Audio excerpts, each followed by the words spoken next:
रीमा री रीमा साहब मैं हूँ सीमा। वो दीदी बाहर गई है, आपको कुछ चाहिए था क्या?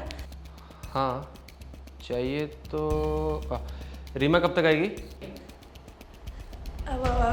दीदी ना एक घंटे तक आएंगी, बाजार गई है ना। भाभी कहाँ हैं? कहीं दिखाई नहीं दे रहे वो भी। भाभी भी दीदी के साथ ही गई हैं। ओह मतलब तुम अकेली हो घर में?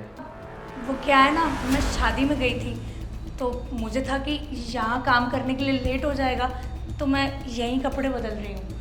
आप बताइए ना, आपको कुछ चाहिए तो? लगता है जो चाहिए था उससे ज़्यादा ही मिल जाएगा आज।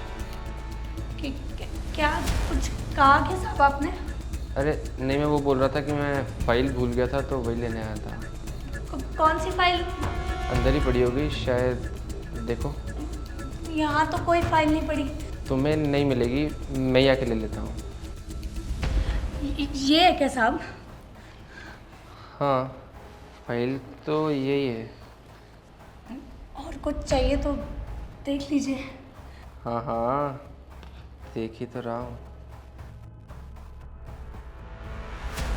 भाभी आप इतनी जल्दी कैसे आ गए? क्यों? लेट आना चाहिए था। अरे नहीं नहीं, वो बोल रहे थे ना कि आप दोनों मार्केट गए हैं। और रीमा कहाँ है? उसकी फ्रेंड मिल गई थी मार्केट में तो वो उसके साथ चली गई। वो छोड़, तू ये बता, तू इस वक्त यहाँ क्या कर रहा है? मैं तो फाइल भूल गया था, वही लेने आया था। चलता हूँ। दीदी आ जाओ बाहर, साहब चले गए। दीदी मेरा पति तो फेल हो गया, आप अपना देखिए, अभी भैया को कॉल कीजिए। किरण, साहब मैं हूँ सीमा। वो भाभी जी बाहर गई हैं, आपको कुछ चाहिए क्या? लेकिन वो तो कह रही थी उसकी तबीयत खराब है, ऐसे अचानक से कहाँ चली गई वो? भाभी जी की तबीयत ना बहुत ज़्यादा खराब हो गई थी तो दीदी भी उनके साथ ही चली गई।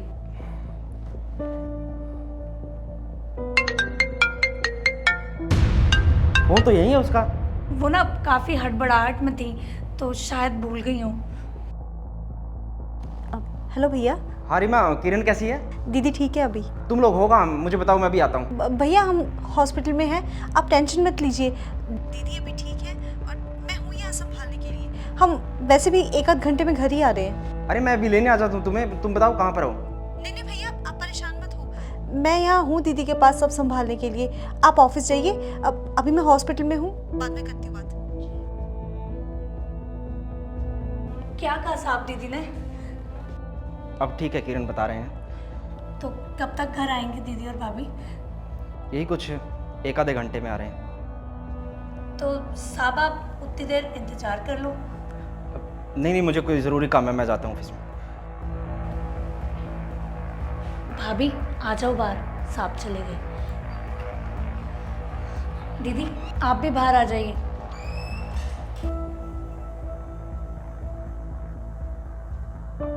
भाभी आपका पति तो गऊ है, अब खामखा उन पर शक कर रही थी, लेकिन दीदी अब आप क्या करेंगी? मैं रोहन को रंगे हाथों पकड़ूंगी। पर दीदी हमारे पास तो साहब के खिलाफ कोई सबूत ही नहीं है, वो तो फट से मुकर जाएंगे कि उन्होंने कुछ नहीं किया। सीमा, इंसान की फितरत कभी नहीं बदल सकती। लेकिन मुझे लगता है कि तुम्हें एक बार रोहन से बात करनी चाहिए। बात होगी दीदी, पर अब सबके सामने।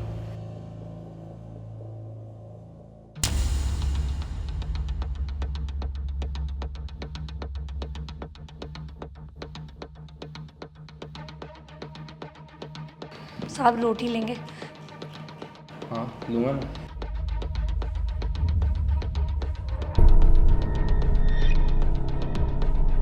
सब्जी भी डाल दो। साहब ये क्या कर रहे हैं आप? क्या हुआ सीमा? देखिए ना भाभी जी, साहब ने मुझे गलत जगह छुआ। क्या बकवास कर रही है भाभी?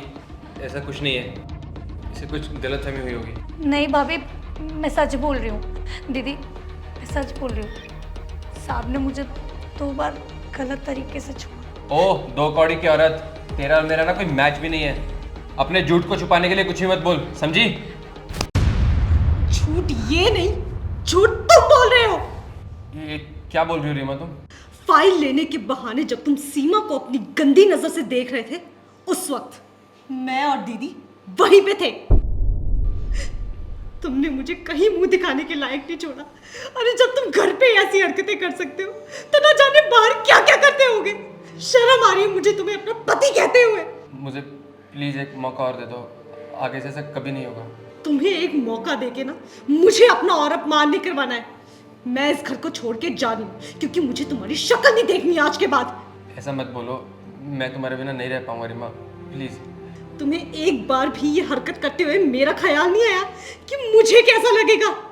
मैं उस इंसान के साथ एक पल भी नहीं रह सकती जो औरतों को अपनी हवस का खिलौना समझता है, जिसके दिल में उनके लिए कोई इज्जत नहीं है। ठीक ही तो कह रही है रीमा, आज तुमने ना उससे उसका सब कुछ छीन लिया। अब कम से कम उसे उसकी ज़िंदगी के फैसले लेने का हक तो उससे मत छीनो। रोहन, माँ बाप ने हमें ऐसे संस्कार कभी नहीं दिए जो हम एक औरत की इज्जत ही ना कर सके। इस बात का अफसोस मुझे हमेशा रहेगा। भैया, भाभी, प्लीज मुझे माफ कर दीजिए, पर मैं इस इंसान के साथ अब और नहीं रह सकती।